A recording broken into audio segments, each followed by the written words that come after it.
So guys, for today's video, sa mga hindi pa nakakaalam guys na kung paano gamitin ang CapCut ng libre na hindi na po siya naka-pro. So madali ito guys. So ang una-una nyo gagawin guys is sundan nyo ang video na to guys. So tara, let's go! Bago tayo pumunta sa Google guys, uninstall muna natin yung CapCut natin guys.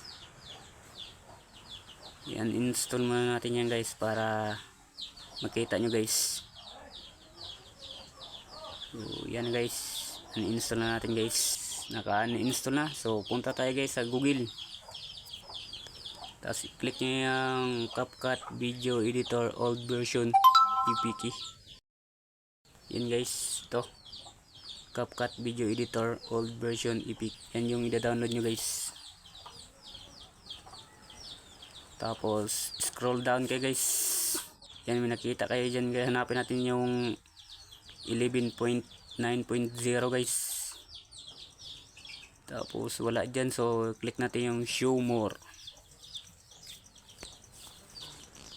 Tapos yung 11.9.0 guys, yan yung i-download nyo guys. Yan.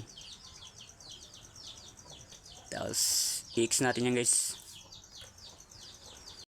Tapos scroll down pababa guys at i-download na natin guys yung download EPK 2.33.4 MB.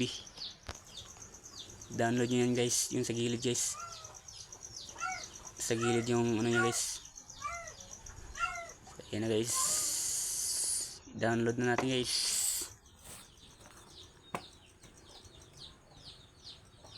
So ayan na guys, download na guys. Antayin na lang natin guys na matapos o makumpleto na yung pagda-download nyo guys. So ayan na guys, antayin na natin guys. Ayan na, malapit na siya guys mapuno guys.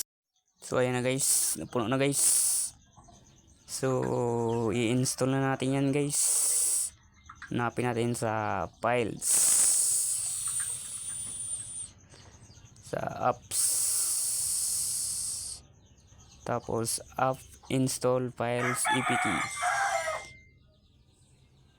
So ayan na guys,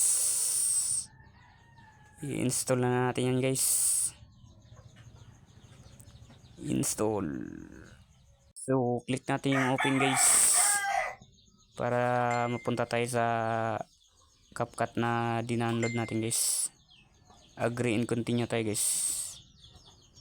So ayan na, allow. So ito na guys, yung ano nya guys, yung remove video nya guys is hindi na naka-pro guys. Saka yung reduce, pati yung motion blur guys, hindi na naka-pro. So kung nagustuhan nyo ang video to guys, huwag nyo pong kalimutan mag-follow, like, share para lagi po kayong updated sa ating mga bagong video na i-upload. So thank you guys, see you on my next video.